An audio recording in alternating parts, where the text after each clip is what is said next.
창세기 2장에 의하면 하나님께서 세상을 창조하시고 이 온 우주의 기원이 하나님께 있음을 분명히 선포하고 계십니다. 동시에 인간을 직접 빚으셔서 생기를 불어넣어 주시고 생명, 살아있는 영혼이 되게 하셨다고 말씀하시면서 인간의 기원 역시 하나님이심을 전언하십니다. 만약 우리가 화가 나면 하나님께서 인간을 만드시고 생기를 불어넣어 주셔서 생명이 되게 하신 이 장면을 어떻게 그리실 수 있겠습니까? 1512년 10월의 마지막 날, 바티칸의 시스티나 성당의 아침이 매우 분주했습니다. 지난 4년 1개월, 천정을 대대적으로 보수를 했고 거기에 새로운 천정화 그림을 멋지게 그려놓아서 첫 공개하는 날이었습니다.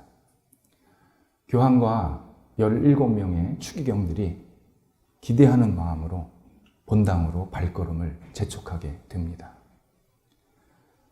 특히 더 기대가 됐던 것은 이 총책임, 당시 최고의 천재 미켈란젤로였습니다. 그는 20m 높이의 천정에 혼자 구조물을 설치하고 아무도 못 오게 했습니다. 그리고 4년 넘게 혼자 폭이 13.2m, 길이가 41.2m, 지금까지도 천정 그림 중에서는 최대, 하나하나를 정성껏 다 그린 겁니다. 그러다 보니까 목, 어깨, 팔, 허리 완전히 망가졌습니다.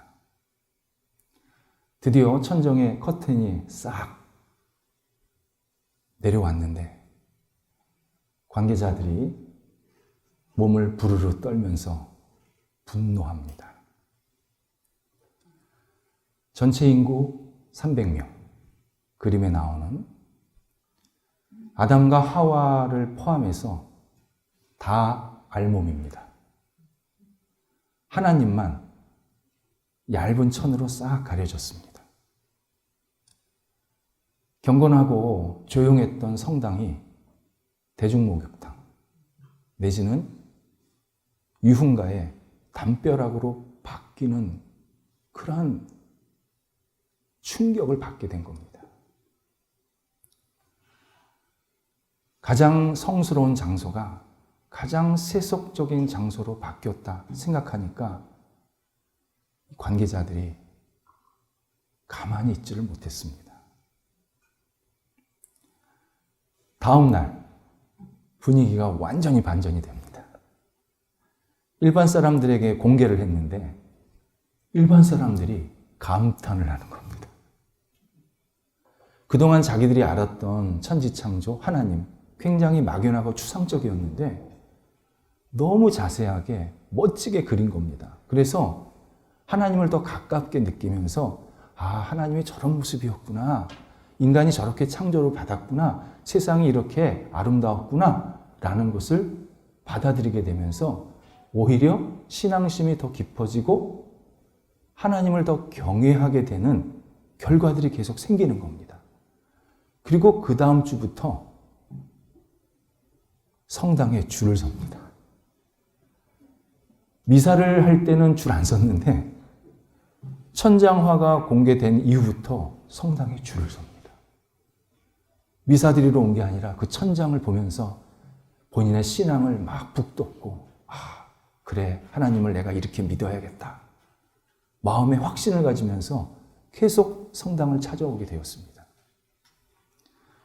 지금 바티칸 시티의 시스티나 성당, 보통 베드로 성당이라고 하는데 1년에 1,000만 명이 거기에 방문을 합니다. 다른 거 안 봅니다. 천정. 미리 예약해서 천정 봅니다. 잘 안 보여요. 그런데도 1,000만 명 이상이 줄 서서 성당에서 보고 있습니다. 이 그림, 불후의 명작 되었습니다. 미켈란젤로가 천지창조 제목으로 이 그림을 그리게 되는데 이 그림의 핵심이 손에 있었습니다. 오늘 그 손의 한 부분을 갈머리해서 주보에 소개해 드렸습니다.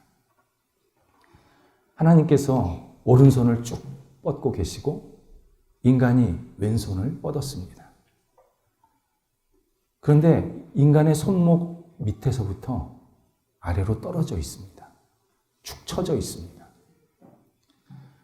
주시는 하나님과 받는 인간, 능동적인 하나님과 수동적인 인간, 뭔가 의미 있는 일을 하시려고 하는 하나님과 애써 피하고 부끄러워하는 인간, 적극적인 하나님과 도망가고 외면하고 그리고 거부하려고 하는 인간의 모습을 이 손 하나로 정확하게 묘사해 주었습니다.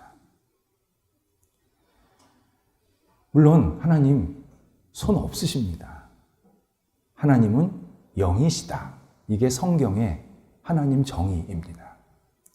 그럼에도 불구하고 성경 곳곳에 하나님의 얼굴, 하나님의 팔, 하나님의 손, 하나님의 심장 이런 표현이 종종 등장합니다. 이유는 하나님이 비록 영이셔서 우리가 볼 수 없지만 하나님을 가깝게 느껴라.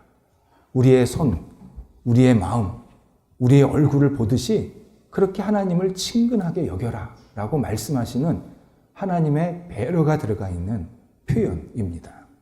그래서 우리는 인간의 이 신체 기관과 연관해서 하나님의 그 모습을 표현하게 될 때, 하나님께서 나에게 가깝게 느끼라고 하시는구나 라고 받아들이면 틀림없습니다. 오늘 예수님께서도 하나님의 손 언급을 하십니다. 하나님의 손이 하나님의 선택받은 자들을 빼앗기지 않는다. 누구에게도 빼앗기지 않는다. 말씀을 하십니다. 오늘 앞절인 28절에서도 예수님은 당신의 양, 자기 양을 예수님의 손에서 절대 놓치지 않는다. 누구에게도 빼앗기지 않는다. 약속을 해주셨습니다. 그러니까 28절, 29절 연속해서 예수 그리스도의 손, 하나님의 손, 이것이 하나님을 믿는 사람들, 하나님의 자녀가 절대 다른 것에 빼앗기지 않게 만드시겠다. 강조하고 계십니다. 그러면서 예수 그리스도의 손이 하나님의 손이면서 어떤 의미가 있는지를 우리에게 알려주십니다. 먼저 예수 그리스도 하나님의 손은 창조하신 손입니다. 예수님은 우리를 이 땅에 대충 태어나게 하시지 않으셨습니다. 한 사람 한 사람을 정성껏 빚어서 세상에서 살게 하시고 분명한 목적과 이유가 있게 이 땅을 지금 살게 만들고 계십니다. 가끔 부모가 낳았죠. 아버지랑 나랑 닮았는데 무슨 하나님이 빚이세요? 보이는 건 그렇습니다. 성경은 육신의 부모는 통로라고 얘기하시는 겁니다. 하나님께서 우리 안에 당신의 형상을 넣어놓으시고 당신의 목적을 가지고 빚으셔서 세상에 태어나게 하셨음을 성경은 계속 분명하게 말씀을 하십니다. 우리는 알지 못하지요? 왜? 보는 게 다니까. 그런데 보이지 않는 하나님의 손이 있다고 말씀을 하십니다. 두 가지 의미가 있습니다. 하나는 하나님께서 나를 너무 잘 하신다는 겁니다. 시편 103편에서 다윗이 하나님이 내 체질을 아십니다 라고 고백을 했습니다. 체질, 내 본질, 내 본성, 내 마음을 아신다 라고 표현한 겁니다. 하나님은 나를 만드셨기 때문에, 예수 그리스도는 나를 빚으셨기 때문에 내 속사정을 다 아십니다. 속마음을 다 아십니다. 숨길 이유도, 숨길 수도 없습니다. 우리는 나 자신을 숨기면 아무도 못 볼 거야 생각하지만 하나님은 우리 속 마음 꿰뚫어 보십니다. 내 생각, 내 가는 길, 내가 갖고자 하는 여러 가지 행동들 다 아십니다. 그래서 우리가 하나님께 내 자신을 맡기면, 의지하면 하나님께서 그 의지했다라는 것 하나 보시고 잘했다, 우리를 칭찬하시면서 가장 선하고 복된 길로 이끌어 가십니다. 이걸 반드시 믿음으로 받아들여야 합니다. 그러면 내 삶이 변합니다. 이걸 믿지 못하면 언제나 내 생각, 내 계산, 내 논리, 내 이성, 이게 다입니다. 그리고 그걸로 세상 끝납니다. 하지만 보이지 않는 하나님이 나를 너무 잘 아셔서 내가 주님 앞에 맡기면 하나님께서 내 인생을 가장 선하고 복되게 인도하신다, 이 사실을 받아들이면 내가 알지 못하는 일들이 계속 내 앞에 펼쳐지게 하십니다. 또 하나는 하나님께서 나를 소중하게 만드셨다라는 것은 나 자신을 소중하게 여기라 라는 의미가 담겨 있습니다. 로마서 9장에서 사도 바울이 하나님을 토기장이로, 우리를 토기라고 비유했습니다. 토기장이가 토기를 정성껏 하나씩 하나씩 만드는 겁니다. 근데 만들 때 이것은 1년에 한두 번 큰 행사용으로 내가 만들고, 이것은 늘 내 옆에 있다가 밥 먹을 때 수시로 꺼내서 먹을 수 있도록 그 그릇을 만든다, 그렇게 표현을 합니다. 그래서 토기는 내가 어떤 용도인지, 어떤 목적인지 알고 그냥 잘 쓰임 받으면 되지 불평이나 불만을 가질 이유가 하나도 없다는 겁니다. 왜 나는 1년에 한두 번밖에 못 쓰입니까? 라든지, 왜 나는 매일 쓰입니까? 라든지, 그럴 필요가 없다는 겁니다. 다 우리를 아셔서 그렇게 쓰고 계시다라는 겁니다. 우리가 할 일은 뭐냐? 늘 그릇을 깨끗이 비워놔야 된다는 겁니다. 그래서 하나님이 쓰시기에 보기 좋게 내가 준비되어 있으면 하나님이 언제든지 쓰시겠다고 약속을 해주신 겁니다. 그러면서 너 자신을, 하나님의 형상을 닮은, 하나님의 솜씨가 들어가 있는 너 자신을 소중히 여겨라, 소중히 여겨라, 우리에게 알려주십니다. 우리는 하나님 안에서 나 자신을 귀한 존재로 존중해야 합니다. 그리스도인들이 욕하는 게 왜 잘못됐느냐? 자기를 모멸하는 일이기 때문입니다. 욕을 하면 그 욕을 제일 많이 듣는 사람이 누구냐? 나 자신입니다. 남 욕하는 게 아닙니다. 결국 그 욕이 나한테 그대로 들어옵니다. 그래서 우리 10대, 20대 청소년들, 청년들이 말에 언어를 순화를 하기 시작해야 합니다. 어릴 때는 내가 알지 못하고 툭툭 뱉었지만 시간이 지나면 지날수록 이 말 하나가 나를 지금 모멸하는 것이다, 나를 우습게 비하하는 것이다라는 것을 깨닫고 말을 조심스럽게 정중하게 하기 시작해야 합니다. 이때 우리의 존중은 하나님 안에서의 존중입니다. 하나님 있는 자기 존중입니다. 만약 하나님이 빠지면 내가 우상이 됩니다. 하나님 없는 인권이 문제가 되는 게 뭐냐면 인간이 우상화되고 있기 때문입니다. 이것을 신앙 용어로 우상적인 자기 존중이라고 표현합니다. 정식 용어입니다. 우상적인 자기 존중. 자기를 존중하는데 하나님이 빠지면 내가 하나님 노릇, 하나님이 되겠다는 겁니다. 그래서 내가 모든 것의 기준이에요. 내가 모든 것에 판단할 수 있는 전능자가 되는 겁니다. 그때서부터 그는 잘못된 길로 가기 시작하는 겁니다. 우리는 하나님 안에서 하나님이 나를 사랑하시고 존중하시기 때문에 내가 나를 스스로 존중한다. 이렇게 나 자신을 세워나갈 때 나도 존중받고 하나님도 인정하는 그러한 성숙한 삶을 살게 만드십니다. 또 하나, 예수 그리스도의 손은 사랑의 손입니다. 예수님의 손은 이 온 우주보다 큰 사랑의 손입니다. 오늘 본문에도 그런 표현이 나오는데 천지보다 더 큰 하나님의 손.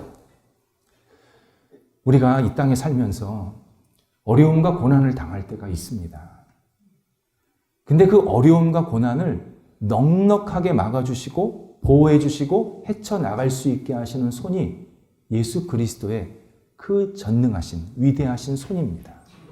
비유로 말하자면 우리가 받는 고난은 찻잔 속의 태풍입니다. 그리고 예수님의 손은 그 찻잔을 드시는 손입니다. 필요하면 그 물을 엎어버리십니다. 버리십니다. 필요하면 그 찻잔 안에서 막 태풍이 도는 것을 손으로 딱 막으십니다. 잡으십니다. 더 이상 넘치지 못하게 만드십니다. 예수 그리스도의 손이 이렇게 위대하고 전능하신 손입니다. 그런데 이 예수 그리스도의 위대한 손을 오해하는 사람들이 있습니다. 내가 예수님의 사랑을 받으니까 나는 내 마음대로 살아도 되겠다. 내 하고 싶은 대로 살아도 되겠다. 어차피 나 사랑받으니까, 나 구원받을 수 있으니까 하면서 자기 멋대로, 자기 마음대로 사는 것을 합리화, 정당화하려고 하는 사람들이 있습니다. 큰 착각입니다.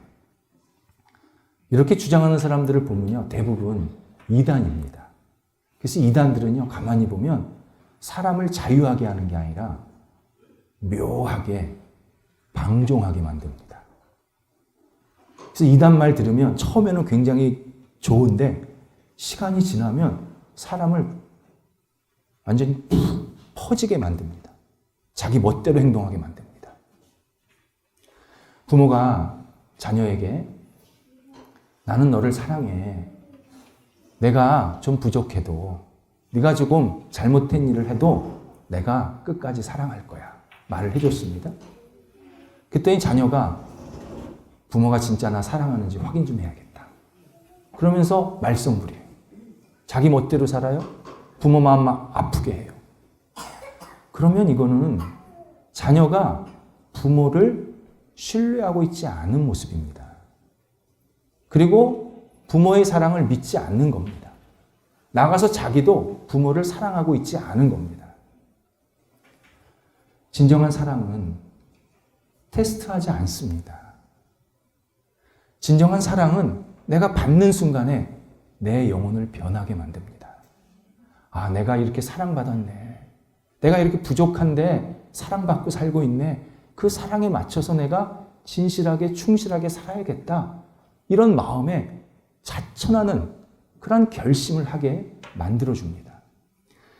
예수 그리스도의 이 사랑의 손을 내가 받으면 나도 모르게 예수 그리스도의 마음에 합한 모습으로 살려고 그러한 간절함이 있게 만드십니다. 그런 의미에서 예수님의 이 사랑의 손은 징책, 심판이 들어가 있는 손입니다. 예수님은 우리를 사랑하시기 때문에 징책하실 때가 있습니다. 사람들에게 심판 이야기하고 징책 이야기하면 되게 기분 나빠합니다. 싫어합니다. 거부합니다. 아니, 나 사랑한다고 그래놓고 왜 나 심판해요? 나 사랑하시면 좀 끝까지 사랑해 주세요. 자기 자신이 사랑받는 것은 좋아하는데 사랑 너머에 심판이 있다라는 말을 들으면 굉장히 마음이 불편하게 여기는 신앙인들 많습니다. 일반 사람들은 말할 것도 없고요. 이 상황을 하나님께서 호세아 선지자에게 말씀을 해주셨습니다. 호세아 11장에 이런 내용이 나옵니다. 이스라엘 백성들이 하나님의 말씀을 거역하고 자기 멋대로 삽니다. 다른 길로 갑니다. 하나님을 배역합니다. 하나님의 사랑을 저버립니다. 이때 하나님께서 그들에게 징책을 내리십니다. 포로 잡히게 하시고요. 그리고 주변 환경을 엉망으로 만드십니다. 그들이 오래 살았던 그 터전들을 다 쑥대밭으로 만드셨습니다. 당연히 이스라엘 백성들이 불평을 하는 겁니다. 이때 하나님께서 호세아에게 이렇게 얘기하십니다. 나는 이스라엘 백성을 걸음마를 가르쳤다. 그런데 이스라엘 백성이 자기가 걸을 수 있다고 쥐 멋대로 막 한다. 나는 이거 그냥 받아들일 수가 없다.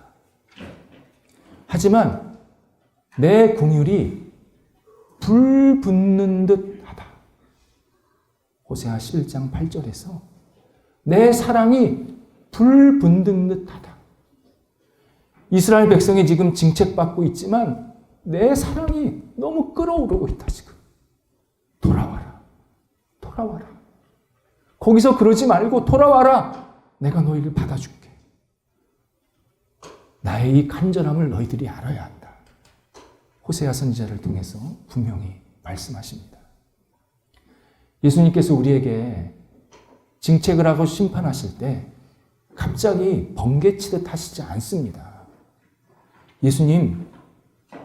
예수님 제대로 믿지 못하고 하나님을 따르지 못하면 심판이 임한다고 우리가 태어나기 전부터 인류 시작 때부터 그 심판이 있음을 우리에게 알려주셨습니다.